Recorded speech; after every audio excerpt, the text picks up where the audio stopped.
Hello guys, good morning. Update ko nga po pala kayo dito sa aking mga warrior. Andyan sila, nasa hardening pen ha.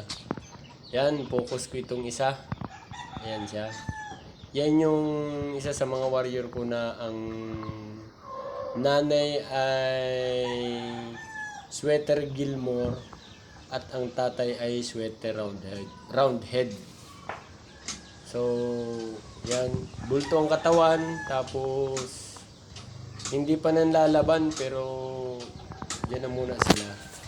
Excited na ako guys sa mga sa kung mga palo nila, mga laban nila. Kailang hindi ko rin may papakita kasi baka iban din ni YT YouTube yung ating And guys, bulto ang katawan yan saka eye station. Bali 6 na lang sila magkakapatid. Sa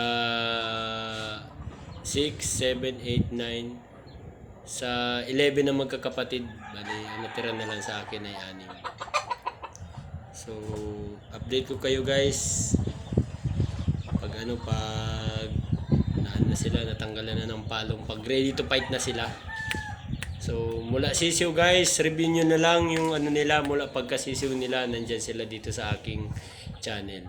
See you lang guys. Thanks for watching.